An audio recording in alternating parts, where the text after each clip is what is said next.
আপনার মনে কি অনেক কষ্ট জমে আছে? কারোর সাথে সেই দুঃখ শেয়ার করতে পারছেন না? তাহলে রাতের নির্জনতায় একা একা বসে আল্লাহর কাছে এই দোয়া করুন আর মন থেকে বলুন, হে আল্লাহ, আপনি জানেন আমার মনের কথা, যা আমি কাউকে বলতে পারিনি, যে আমি চুপচাপ বয়ে বেড়াচ্ছি। হে আল্লাহ, আমার বুক ভারী হয়ে গেছে, চিন্তা আমাকে ক্লান্ত করে দিয়েছে। আপনি যেমন বলেছিলেন, আমি কি তোমার বক্ষ প্রশস্ত করে দিইনি? আজ আমাকেও সেই প্রশান্তি দান করুন। হে আল্লাহ, যে বোঝা আমার পিঠ নুয়ে দিয়েছে, যে দুশ্চিন্তা আমাকে দুর্বল করেছে, সেগুলো আমার থেকে নামিয়ে দিন। আমার অন্তরকে হালকা করে দিন। হে আল্লাহ, আপনি নিজেই বলেছেন, নিশ্চয়ই কষ্টের সাথে স্বস্তি আছে। আমি সেই স্বস্তির অপেক্ষায় আছি। আমার জন্য আপনার নির্ধারিত স্বস্তিটুকু আমার কাছে পৌঁছে দিন। হে আল্লাহ, আমি দুর্বল, কিন্তু আপনি শক্তিশালী।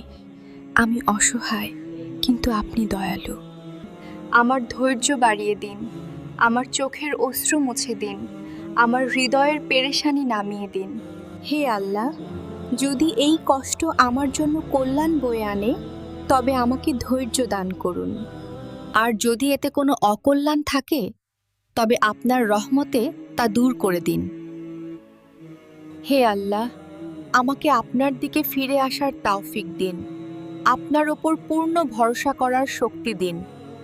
আপনি ছাড়া আমার আর কেউ নেই। হে আল্লাহ, আমার দোয়া কবুল করুন। আমার গোপন কষ্টগুলো সহজ করে দিন। আমিন ইয়া রব্বাল আলামিন। যার উপর আল্লাহ ভরসা করেন, তার বোঝা আল্লাহ নিজেই নামিয়ে দেন।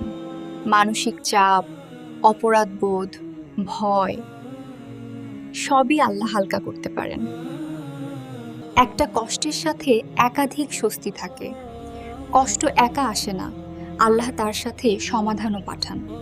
কষ্ট কেটে গেলে আল্লাহকে ভুলে যেও না, আর আল্লাহই হোক তোমার একমাত্র ভরসা।